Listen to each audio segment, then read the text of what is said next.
talk to your kid. Don't sit down at the dining room table and say, "Now we're going to have a talk." Youth that do gamble are 6 times more likely to develop an addiction as an adult. You know, you have this certain mentality, never my kid. They shouldn't feel isolated for making a healthy choice. For a safe, healthy, and drug-free community. Watch Step Up to Save Our Children today. Hello. Welcome back to Step Up to Save Our Children. My name is Denise Mayer, and I'm the founder and the director of Step Up Anderson Township. We're a coalition in Cincinnati, and our goal is to provide a safe, healthy, and drug-free community. So today's topic is the cost of looking the other way, drug misuse prevention. In this powerful episode, we will sit down with Kyle Wimmer, founder and CEO of 424 Impact, to talk honestly about youth substance use, mental health, and what prevention really looks like. Drawing from his own lived experience and years of working with teens, parents, and communities, Kyle shares what substances are most concerning right now, why many parents are unknowingly underestimating the risk, and how early exposure, trauma, and mental health challenges intersect with substance use. We are doing these podcasts in hopes that we can reach you where you are. This is your opportunity to get valuable information to educate yourselves, to talk to your own children with honesty, truth, and authenticity. My guest today is, like I said, Kyle Wimmer, and I'm going to tell you a little bit about Kyle. Kyle is a national motivational youth speaker and a teacher at Mountain Range High School in Westminster, Colorado. He uses his own 10 years of sobriety to relate and connect with youth regarding the dangers of addiction in any form, but specifically for vapes and other substances in a way that addresses the prevention, intervention, and recovery. He is the founder of 4, which is a movement to challenge youth, or anyone for that matter, to abstain 24 hours, 24 days, 24 weeks, until eventually 24/7, free and sober of their vice. The main goal was to make April 24th the National Day of Sobriety. After hearing his presentation, over 800 vapes have been willingly turned into him, punishment-free. He has spoken numerous times on a national level via online and conferences, as well as at schools around the nation, and he has been featured in various publications. So welcome, Kyle. I'm so excited to have you. Thank you. That gives me goosebumps hearing that kind of stuff. I forgot that I've done some of those things. Thank you so much. Isn't it fun when you kind of look back on what you did and thought, gosh, I can't even believe I did all that. But yeah, but you have, and we're excited to have you. Appreciate it. Thank you. It's quite humbling, that's for sure. No, it's really great. So let's tell the audience, because they're probably very unfamiliar with the 24 Impact. So tell us about it. Tell us about the organization, how you got started with it. Oh boy. Okay. So this could ramble. So at any moment, just stop me. This is my 22nd year teaching. I've been teaching for 22 years. 10 years ago, as you mentioned, I hit a rock bottom and I realized that I was an alcoholic. Throughout teaching as well as coaching, I was a track coach for 20 years as well. I always wanted to be a role model, make sure that I was doing the things that I said I was doing for my students and athletes. When I hit that rock bottom, when you hit a rock bottom, you have to do one of two things: drop the shovel or climb out. So that was rough when I realized that moment. I can go into that story. I won't do that right now, but being a track coach, I knew that I wanted to do something positive. And I never ran in college in high school, or I ran in high school, never ran in college. And I told my wife one day, who works at the same school that I teach at, I want to run in a college track meet. So I was 35 years old at the time. I'm 45 years old now. And I put myself in a track meet, and Air Force Academy, that's where I ran at, ASU, Fresno State, CSU, University of Mexico, all these college kids. And then there's lane 2, Kyle Wimmer. And when the gun went off, I was hooked. I traded a poison for a passion, and I started running. I started using this rock bottom moment to climb out of. The quote by J.K. Rowling is, my rock bottom is this solid foundation I built the rest of my life on. When I heard that, I was like, that's exactly what I'm doing right now. And I was very clear right away with my students.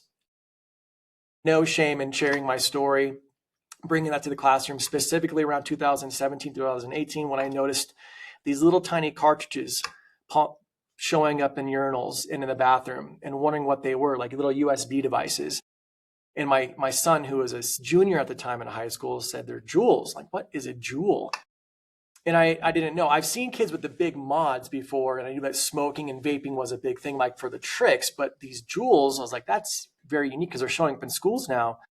And then obviously it just cascaded from there when Juul essentially got their hand slapped and their head cut off, but now they're coming back a little bit more. Escobar's, pastel cartels, all of these different vape companies started showing up, and I was seeing them more and more in the classroom. And I was just like, this is not good. So I had a day in March of, I think it was 2019, where I legitimately just spoke for myself, and I called it the Escape the Vape Day, in line with the DECA program here at our school, and shared my story even more so with them. And not knowing what was going to happen, 4 kids turned in their vape that day. And it was just an eye-opening moment of, these kids want to stop. At some point after 7 to 10 days, they become NIC dependent, and it's no longer them anymore. That's the addiction. That's the NIC dependency that's kicking in. And the vapes are getting so much more advanced, and the synthetic salt nicotine is so much more addictive. It did not make sense for me to yell at kids. Obviously, they should not have done in the first place, but that opened up the door for me to start thinking about being accepting in the classroom. Where I have bins in my room, I've got a bin over my left shoulder where kids come in and drop off a vape, and they get some Jolly Ranchers, they get toothpicks, they get flavors to help with that moment for that cessation. There's no nick in those, but knowing you could come to a teacher, not get in trouble, turn in this thing that could get you in trouble, it felt right to know that they're struggling, that having, again, this authority figure that you're supposed to get in trouble. But I kind of took that shield off when I exposed myself in a way of just being vulnerable and broken as well with alcohol. Now, alcohol, to me, in my opinion, is not nearly as addictive as Nick. I felt like they needed an opportunity, which then led to the New York Times reached out to me because I had kids start making art. I didn't make them do this, but they started doing this. There's some art over my shoulder right here. This sculpture over my right shoulder is a plastic cast, and there's a vape stuck inside of it. It's really, really, really thought-provoking. New York Times and the World Health Organization, they heard about what I was doing, about being a teacher, talking to kids about it and the dangers of it, and then trying to show them ways out. But that's just the first step, because then it's obviously the recovery is very, very, very difficult. Then December of 2023, as I was getting more out there on accident, I never had any ambition, I suppose, to make this to where it is right now. Now, most certainly lit on fire. I wrote everyone that I met and said, I want to do something with the year 2024, because there's 24 hours in a day. The year 2024 is coming up. There's something in there. And I wrote the email to hold myself accountable. And I realized, well, there's 24 hours in a day, 24 days, 24 weeks, and then the rest of 2024. So on April 24th, 2024, I had a huge event at my school, punishment-free drop-in, turn-in day with incentives, with prizes, with education, asking kids to turn their vapes. And over 200, and I think it was 250 vapes that day alone were turned in by students, which I then disposed of properly. Yeah, it was pretty awesome. It's really amazing.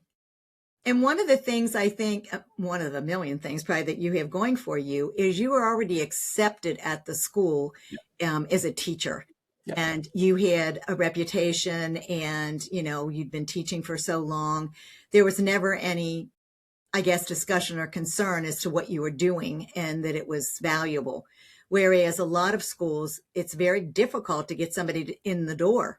So I just was going to say that was huge in itself, that you had a good, stable foundation to start with the rest of the administration. Yeah. And I'm really grateful for them too, because I never asked for permission to do any of this either. I just did it one day because I just felt like I had to share my story. Even more with that, I really started diving into my story on November 2nd of 2021, because that's my sobriety anniversary, so November 2nd of 2015. And that's when I challenged kids to go to the 24 hours. So if a kid turns in a bracelet or turns in a vape or just wants to, I have bracelets that say 24 hours on them, bracelets that say 24 days. So I did it kind of like a karate belt of the different colors as you go up, 24 weeks. And then lastly, to get a black one is now it's 24/7 because the year 2024 is over.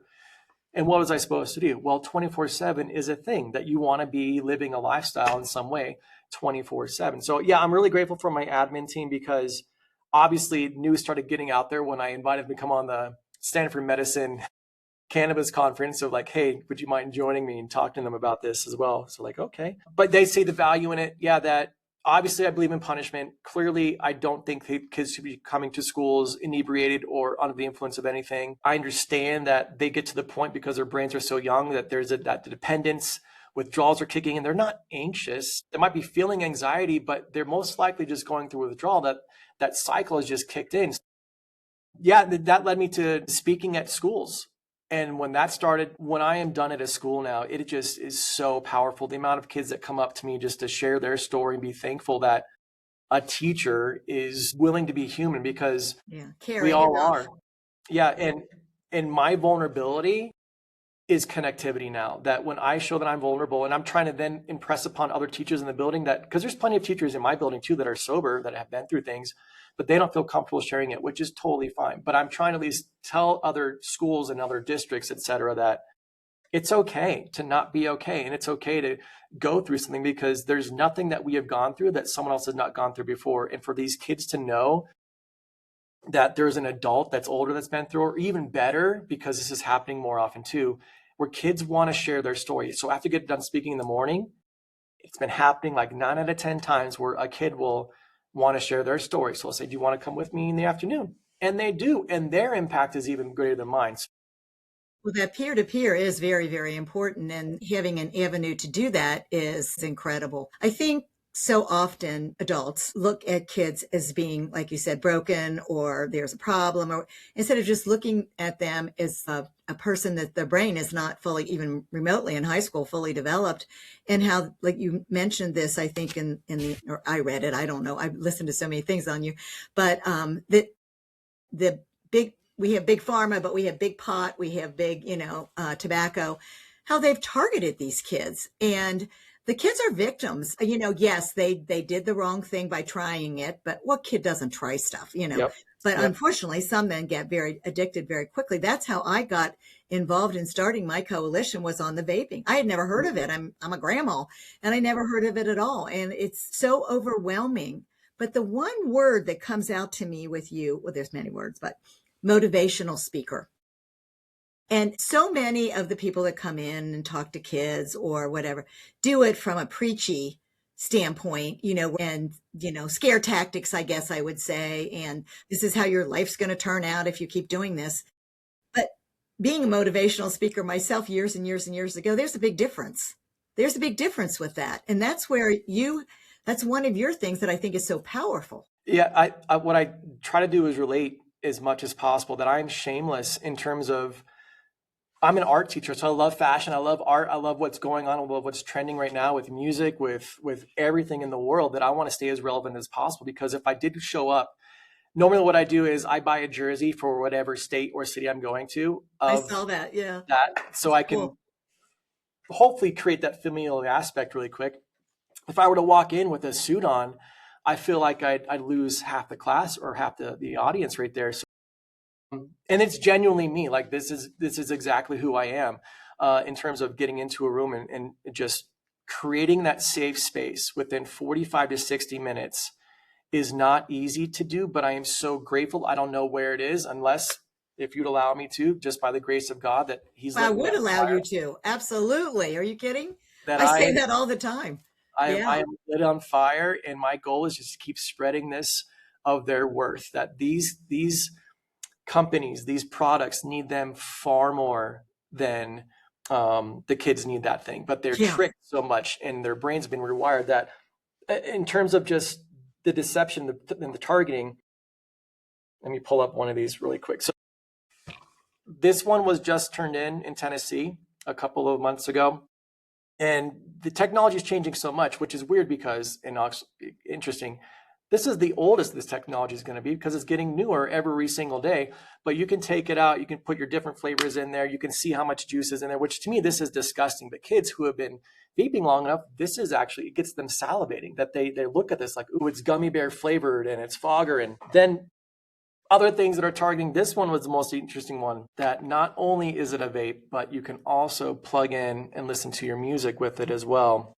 That's a Bluetooth speaker. That these companies want nothing more than us and our kids to be living here. So if I have my cell phone in my hand and a vape in my hand, and when I turn this on with the LCD screen on there and with the cell phone notifications, photos, weather, whatever the case is, they want us living here and here, scrolling and hitting and forgetting the outside world completely. And I try to show kids that these are all tactics that they're using. They're making these colorful. They're making them interactive. Another one. Just the LCD screens are getting so good. And again, the flavors. So if you don't like this flavor, you can kick it out and put a new one in.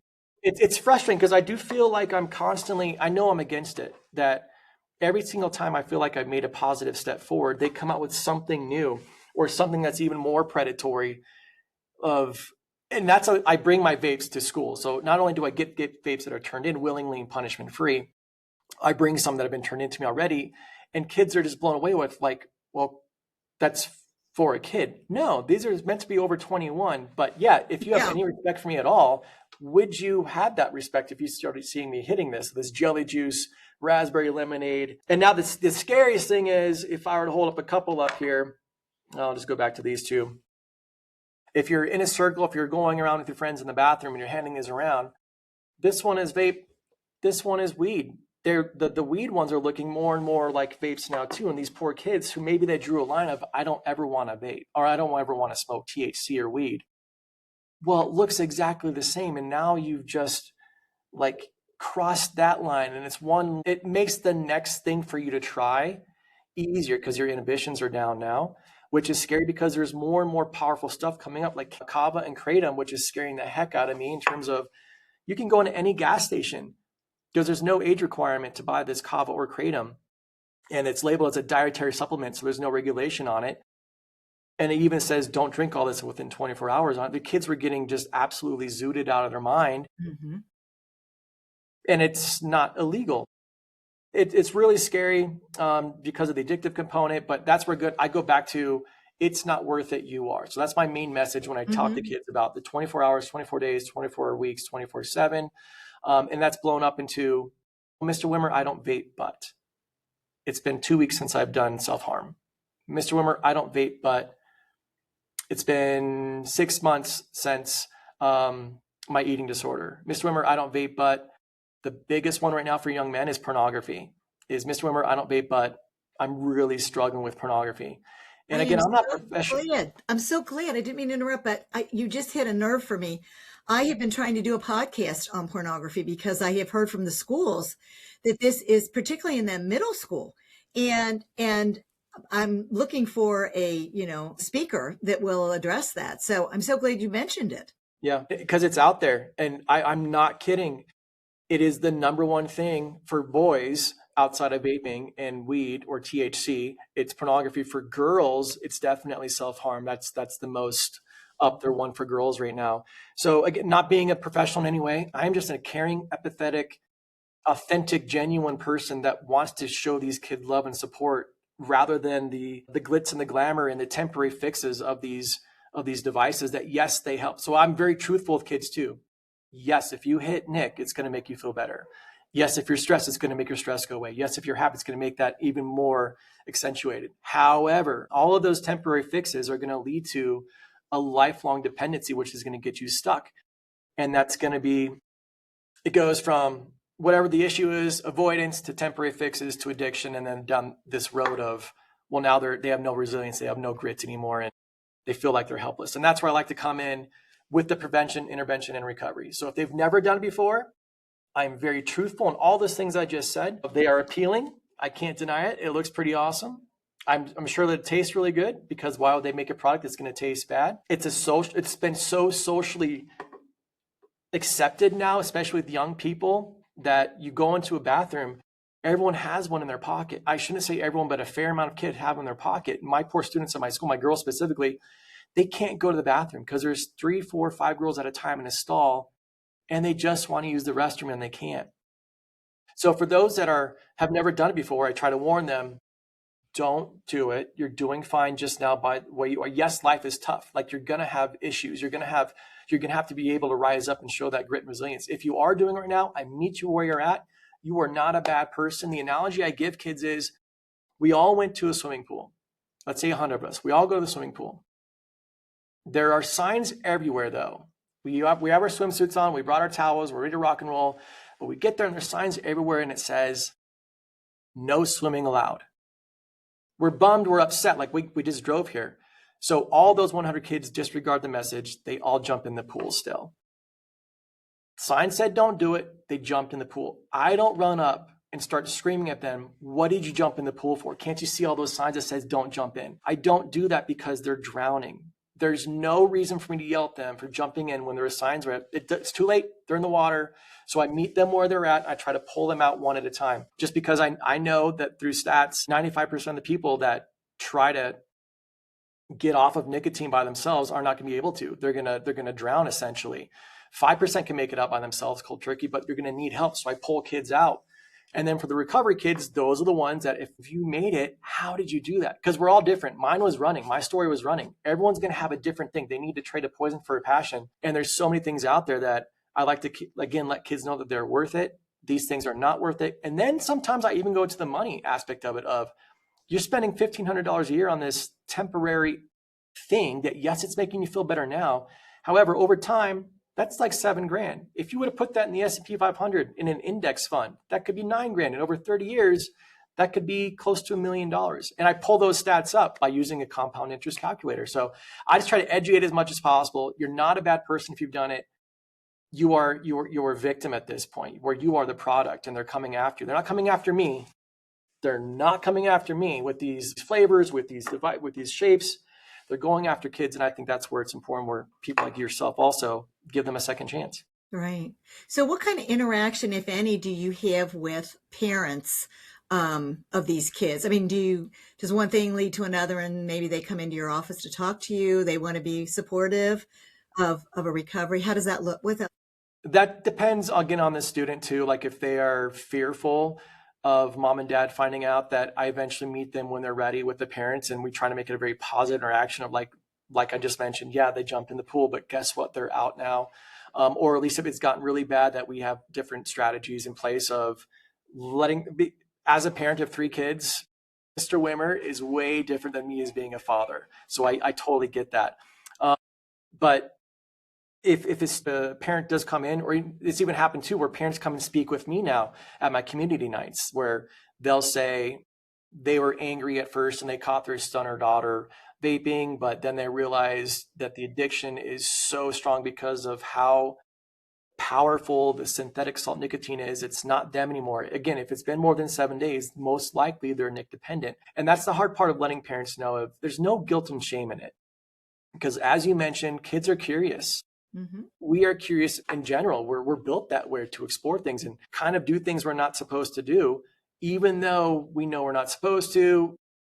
Peer pressure, social media, older brother, older sister. In some cases, the parent is the one supplying the student. I met a student. It was really sad that she came up to me and turned in her vape and said, my mom was the first person to give me a vape because my brother died. And she didn't know how to parent me through this. And she said, you're going to need something. So here, try this. And it's heartbreaking, but also at the same time, it's really empowering that this person realized that mom may have been coming from a place of love, but that was not the best thing to be setting their daughter up for. And the daughter realized it by hearing what I had to say that day. So I'm really grateful. Whenever I get into a building, I just ask God to put people in front of me. They're going to listen to my word that day. And just one person that I can uncover some earth, plant a seed, walk out and know that maybe they don't want to stop right now. Totally fine. There are plenty of my kids that are vaping, that I know they're vaping. We're having conversations about it. I have a young lady, I check in with her every single Friday. Her name is Frankie. I call it Fridays with Frankie. I just check in on her because we've been through a lot. Her mother introduced cocaine to her at the age of 13, unfortunately. Then mother unfortunately passed away when she was 15. So Frankie's been by herself these last couple of years, but Frankie's thriving now. She has a child of her own. apartment, but I still check in with her every Friday because she still needs that love and support to know that she is worth it. Those things are not. Well, you're her person. And that's what I always say with these podcasts, that, we have to be a lot of times a child's purpose or a person in order for them to have a purpose. Yeah, I totally agree with that. But it is very sad, I think, in the fact that the legalization has happened, particularly, well, with the nicotine, would still be supposed to be 21. Well, that's a joke. Yeah. And then, now the THC, same deal. And I'm in Ohio, and we just legalized it about a year ago.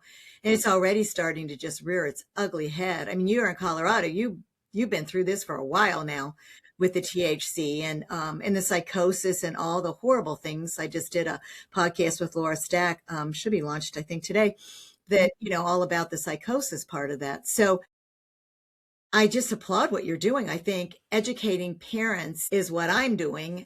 Educating the students is what you're doing. And I think that both of those are just so important. But to be a person that can connect, like you said, to the kids, that is paramount in changing anybody's life going forward.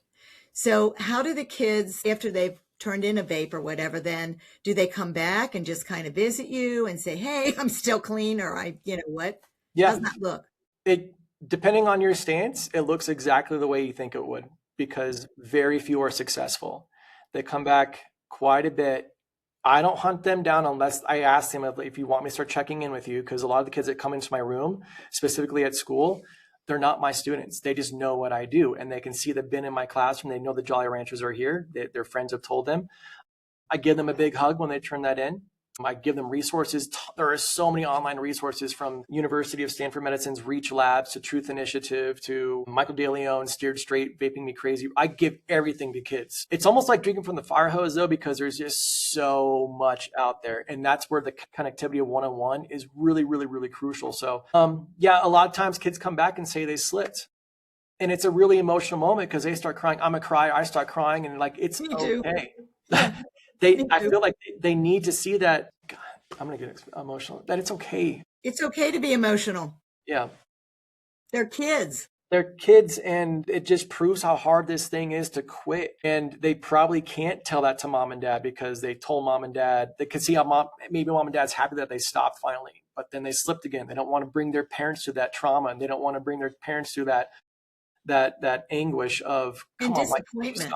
Yeah. And disappointment. My kids always said, getting grounded or whatever. I mean, I didn't do a whole lot of that, but some of it, when they did something they weren't supposed to do, made a bad choice or whatever. But the biggest thing was that just crushed them when you say, I'm so disappointed. Yeah.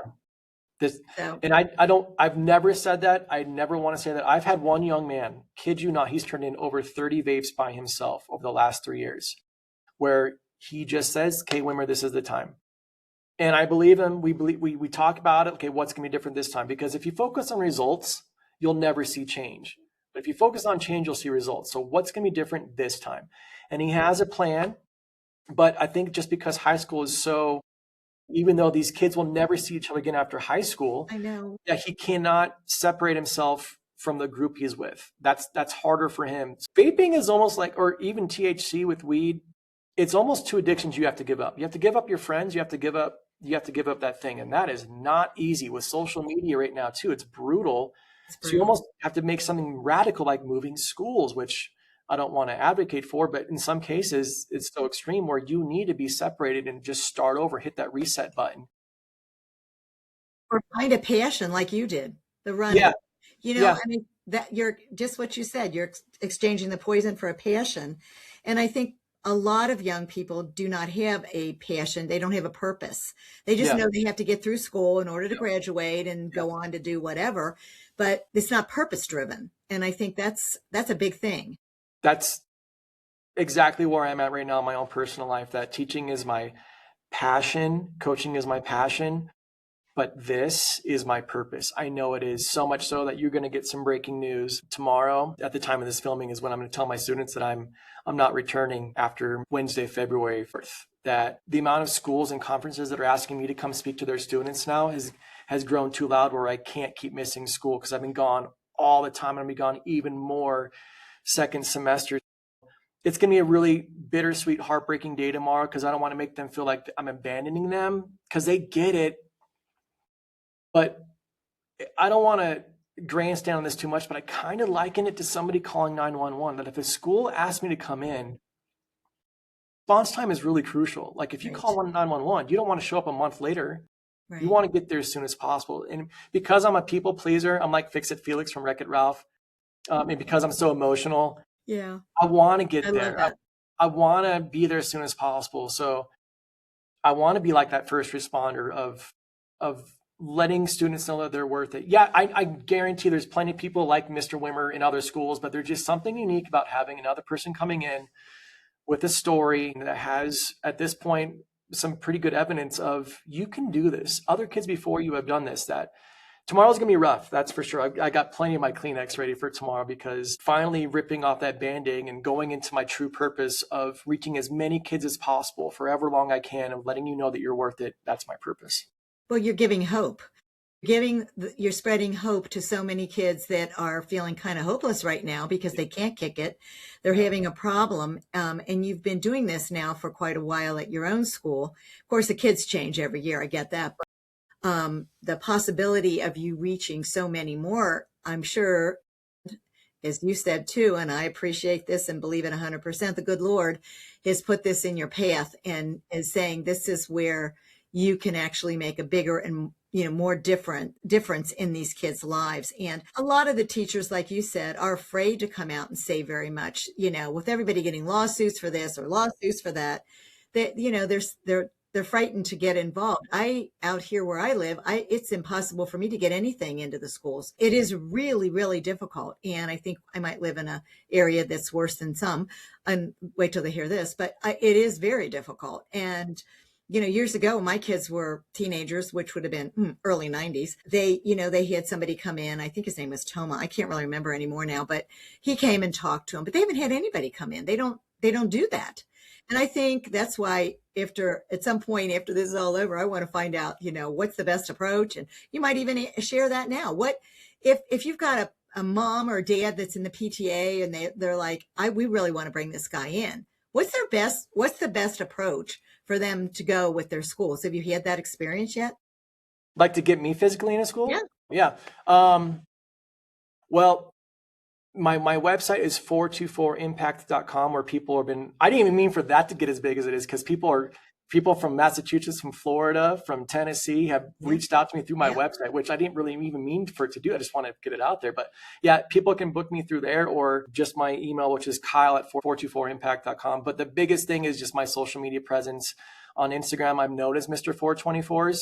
So I have a lot of kids that reach out to me through Instagram. I send out my bracelets all over the nation because kids want them. And going back to the bracelet colors, when I'm handing them out, I don't hand them out for trinkets as because I like the color. You have to earn those colors. Now, I'm not advocating that everyone get an addiction to something just to get one of these, because if you've not done something for 24 weeks, or if you've never vaped before, you can have a white, purple, and a red one right now. Great.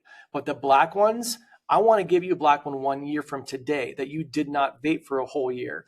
But I give up plenty of black ones in terms of kids coming up saying, I've not drank for 2 years. Great. Or they don't have to tell me what it is. I can just tell that they're being genuine. Mr. Can I have a black one, please? And I say, do you know what this means? And they say, yes. And you just give them a big hug and we both start crying. I don't need to know what it is, but for them to come up and say that, it's pretty awesome. It is. So the coalition-wise, there are plenty of coalitions. In fact, I'll be going out to Michigan March 18th for their Choices, One Youth Voices Day, which I'm really grateful for, that they heard me speak on the PAVE Clear the Vapor conference. Mm-hmm. So a lot of people it's almost like poll marketing right now, where people are coming to me.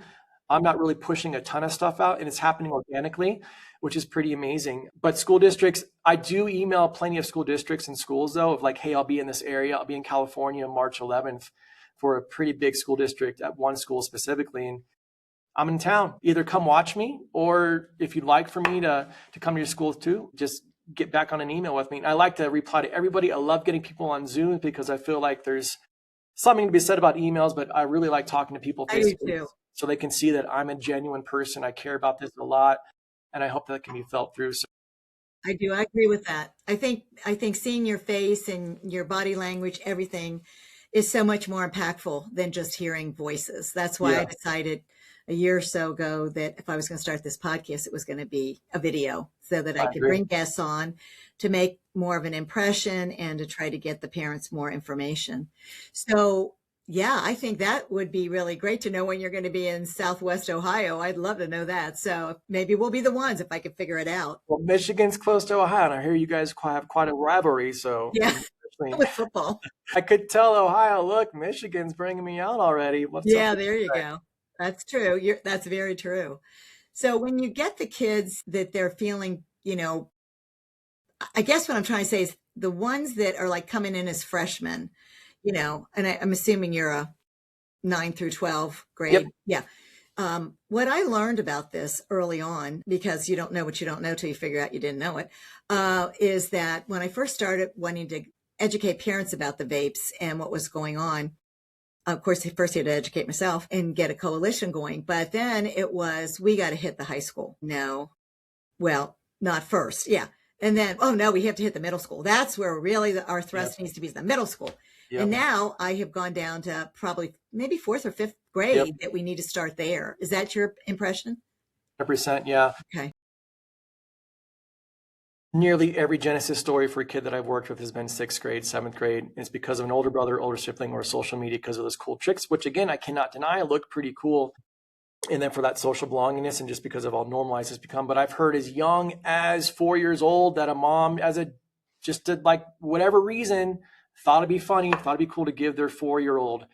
And that's a story from one of my students who was just at like a birthday party or function where the mom gave the 4-year-old a vape to hit. And that just, I don't know how to react to that besides it blows your mind. Breaks my heart. I mean, that's child endangering. For sure. Yeah. Middle school is definitely where I like to be the most. And they have a lot of energy too. So one of the things where I don't try to put schools on blast, and having me come to a school doesn't admit guilt of anything. It shows strength that you were aware that this thing is out there. And yeah, there might be like a weird stigma of like, well, my school has a problem. They have a vaping solution. They don't have a vaping problem. They're using this thing to solve problems. But when I asked the students, how many of you are vaping? And already I can create that in a safe space way where there's no like looking around, there's no one going to get in trouble. Everybody's writing down on a pad who the name is. Yeah. The numbers that I get right now, depending on the time of this airing of the video, 6, 7 is still very, very big in middle schools and high schools. If I do this, 6, 7, it just blows the place up because they're just so excited to do that.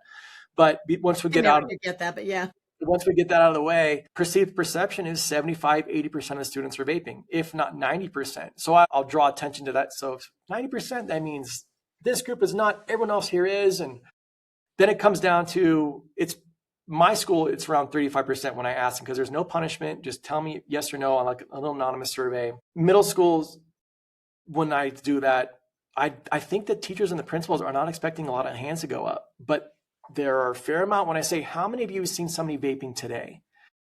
And when it's a good, more than half of the population, the students raising their hand, you can kind of see like eyes being opened up. And I'm not doing that to throw shade, but more of like, it's here, it's in your building, or it's in the schools, or it's in the cars on their way to the school. It's under their pillow. They're finding ways. And the plugs, if your viewers don't know what a plug is a person that hooks you up. That's the drug dealer. They hook you up, that they're finding that's, we could go off on plugs in a second too. So plugs are the kids, because they're usually kids or just graduated, that buy vapes in bulk. My plug at my area, we know who he is. I'm not Batman. I'm not going to go be a vigilante and go arrest him or anything. That I just pray for that person, and officers know the name of this person. But he gets his vapes for $9. He's not selling them for $9. The one thing that these people care about more than anything is your money. That's all they want. They're finding these plugs are finding ways to communicating with students through things that you would not normally think of. Through Pinterest, that's a really big one right now, where you can get your vapes and your weed through Pinterest, through Roblox. Yeah, through Roblox, places where you normally not think. Telegram is a really big one. WhatsApp. That they meet you at your work, they meet you at your house, they meet you at a park. Bike plugs, where they pull up in a bike or they pull up in a car. They sell you your vape right there. And you're buying it from this person that you kind of know, but with all these illicit drugs coming in now, they could be laced with anything. Sure, fentanyl.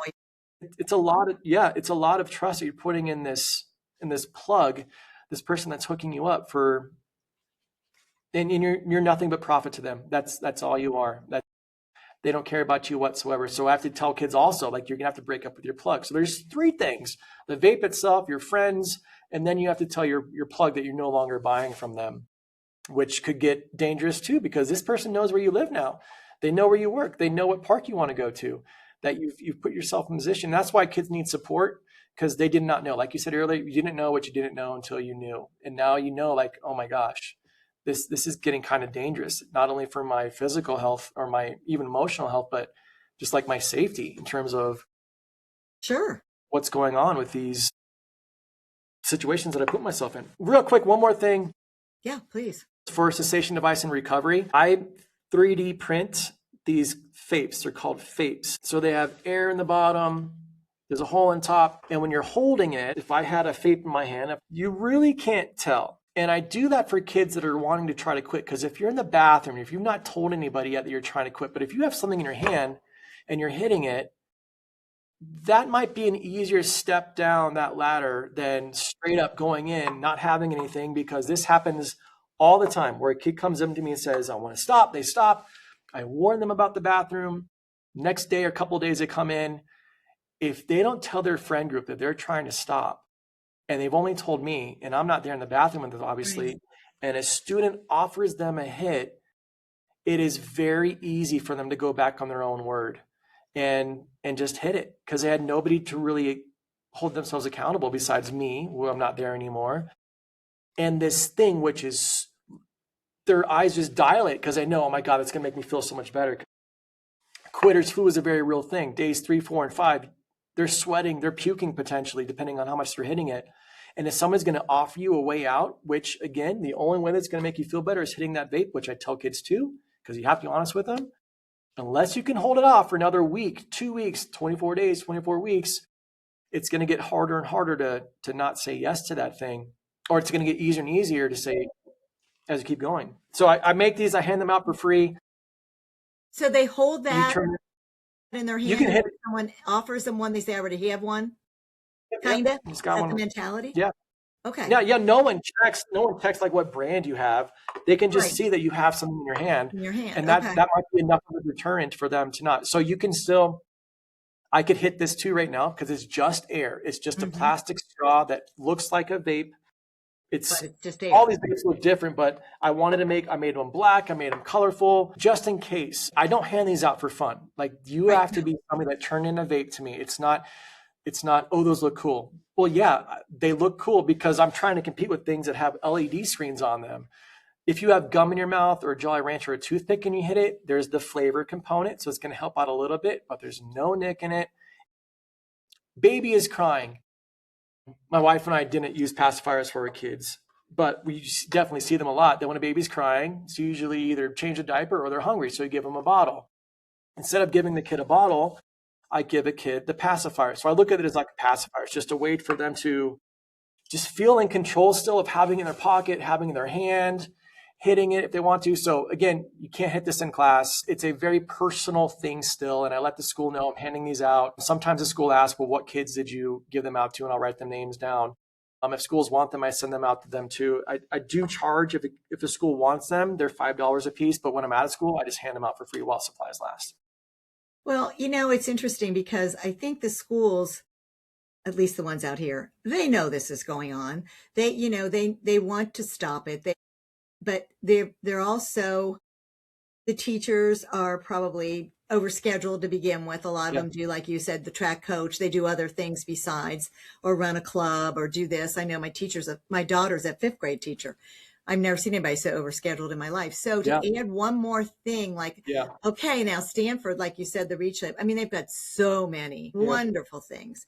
And there's so many wonderful things out there. One Chance to Grow Up. I mean, all of these are wonderful organizations, and PAVE, like you said, Parents Against Vaping.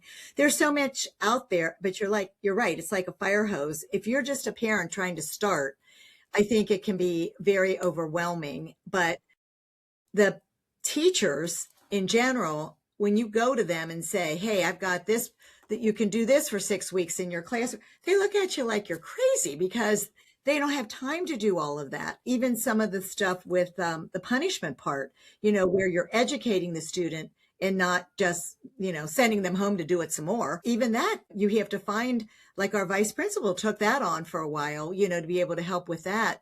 But that's where I think it's really hard. Yeah. School-wise.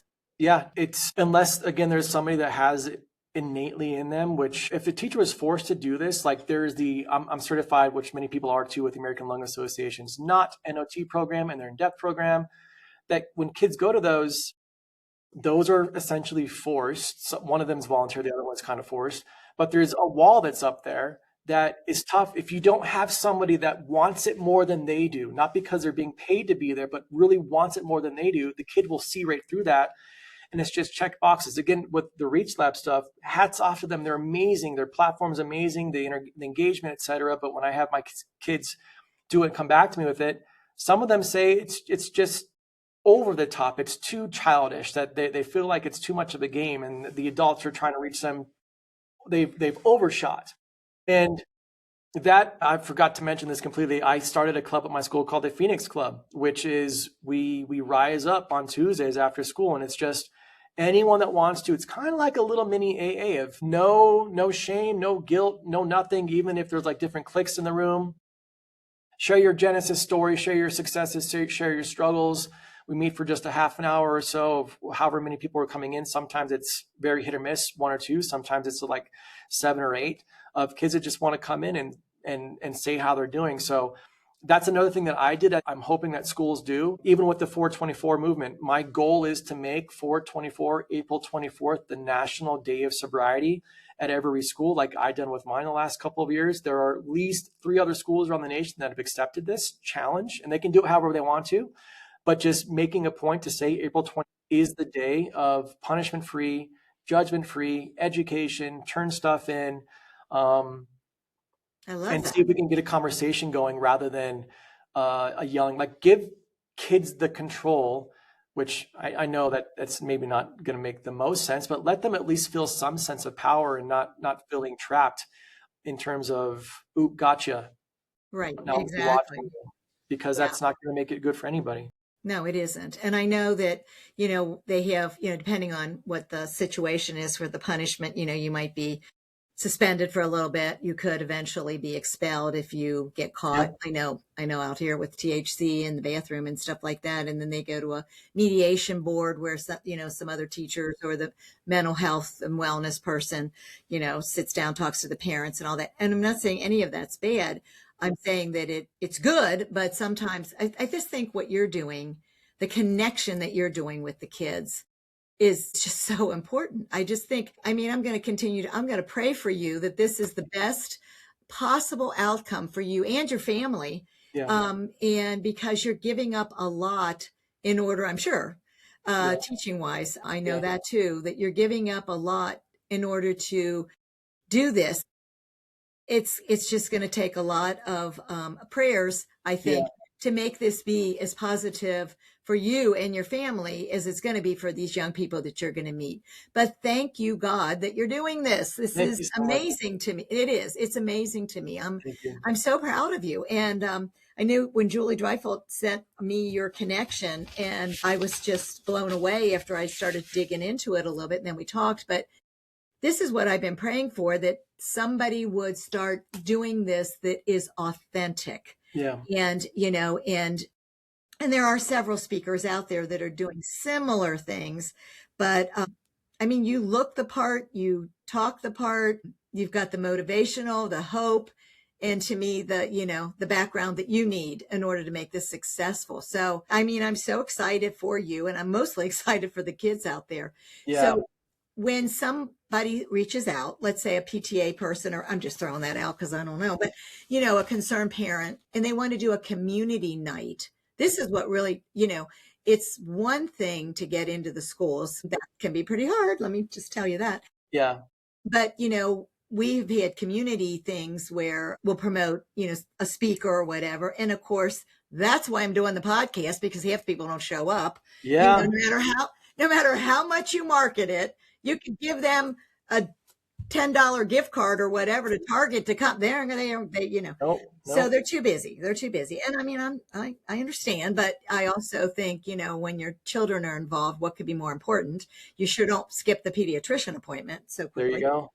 So why wouldn't you do that? But I'm thinking if a community does this, I mean, obviously they have to cover your travel cost and housing, or, where you're going to stay and all that. Yeah. But then, of course, you also have to make something in order to make this work for your family. So when you get that all worked out, I might want to put that something for them to get the information. I guess if they go to your website, somewhere on there, that kind of covers what this would be.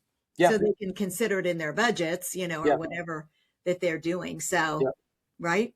Okay. Yep, for sure. Yep. And that usually leads to just the Zoom calls or the meets or whatever. I definitely did not get into it for the finance of it or the compensation of it. I didn't even know that you could get paid for this kind of stuff. Clearly, with me giving up speaking, I have to supplement that income. So knowing that I've had people tell me that the message is worth it. And I never want to get into the money aspect of it because I just want to do it. I want to reach as many kids as possible. But definitely, I know that it's quite the leap of faith of giving up a sustained income to now something that is going to be dependent on people like yourself or anyone out there that knows that kids are worth it, that want to let me come speak to them. I'm going to be really grateful for that. And it's funny how God does work, that sometimes I get no responses whatsoever. And then out of nowhere, there's like 3 in one day. And like, what is happening? And I know. It makes me so happy. And this makes you really excited. But, I was thinking so out here where I live, it's Forest Hills School District. And there are 6 elementary schools. There is one very big middle school, and there are 2 high schools. So so you have to travel here, and then you would have to stay here at least one night, maybe 2, but probably 1. Yeah. And if they scheduled that correctly, you could probably hit at least 3 of those schools maybe in a day, don't you think? So what I've learned is I do only a max of 2 a day. 2 a day, okay. Because I do a presentation usually in the morning and the afternoon. It's the presentation itself that hooks them and lets them know they're safe.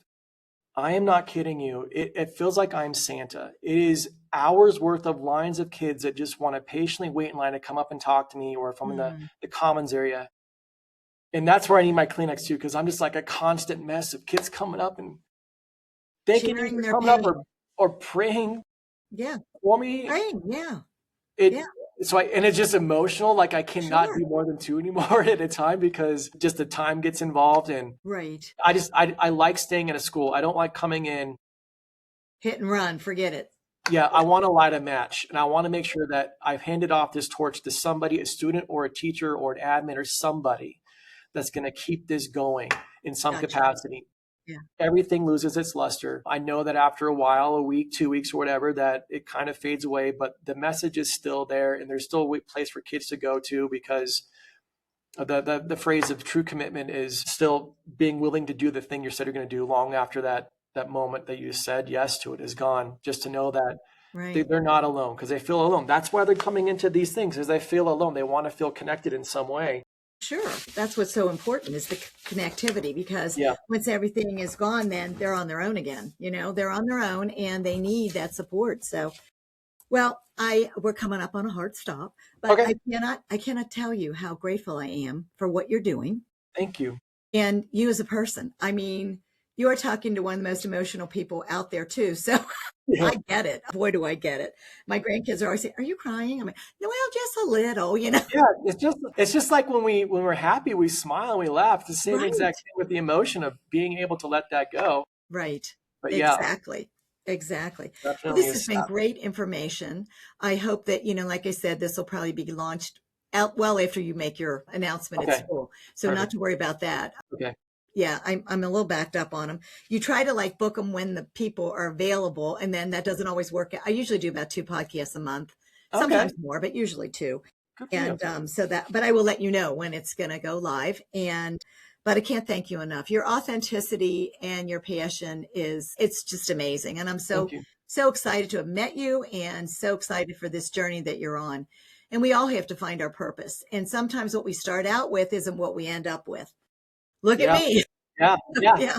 No I'm kidding. just saying. So Like the way that we all became intertwined. I have a feeling I'll be meeting you at some point here in the near future. I can just feel it. So I yeah. hope so. I so hope so. Well, thank you so much. And we will be talking again, I hope, one day. So to my listeners, I want to say thank you for listening. You can see these podcasts on YouTube and now Apple Podcast, social media, including Facebook, Instagram, X, and LinkedIn. You can also access them on my website, which is www.stepupanderson.org, and listen on Spotify. Please share and, most importantly, subscribe and follow us so that we can reach more parents. A special thank you for being part of the Step Up to Save Our community. Together, we can raise awareness, spark change, and support the next generation. Thank you.